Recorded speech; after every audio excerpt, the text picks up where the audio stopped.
Hey everybody, Susan Vincentz here from techimaginations.net, and I am here today and we're going to talk to you a little bit about Google searching with your students and making them aware of the correct site to click on.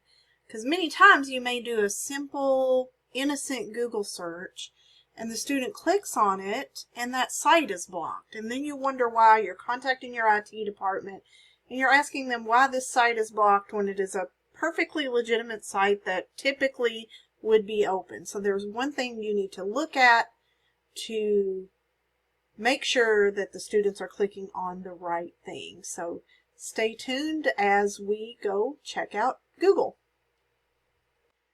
So here we are in a Google search. I have just used a simple term, iPhone. So maybe I'm looking up information about iPhone, researching, what have you, and you have your students doing something legitimately innocent and appropriate for them to be searching.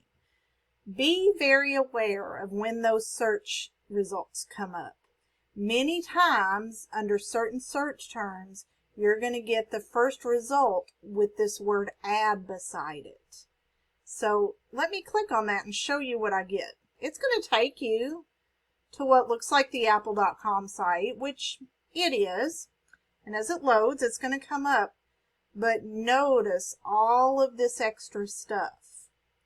Because I clicked on that URL that had the word ad beside it, I'm getting all of this extra tagged on gibberish in this URL.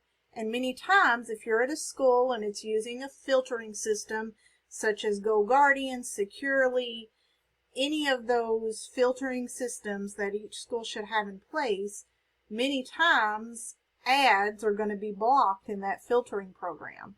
So it's going to be taking all of this, what looks like gibberish, and blocking that. So now let me go back to my search.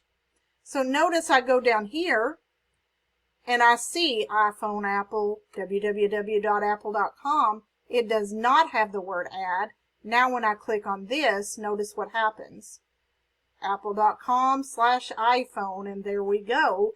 It does not have all that extra gibberish in that URL. So that one is likely not to get blocked unless you're blocking something like this in your school building or your district.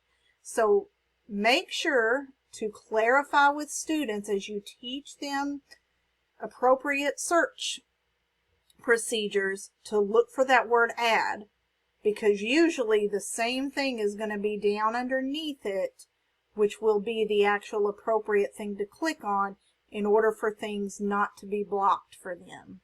So hopefully this was a quick Google search tip that will help you as you move forward, whether you're a teacher or whether you're watching this outside of the education world. It may help you for future needs. So if there's anything I can assist you, do not hesitate to reach out, and be sure to subscribe to my channel right here at Susan Vincentz-Tech Imaginations for more great tutorial videos, and subscribe so you'll be notified when new things come out.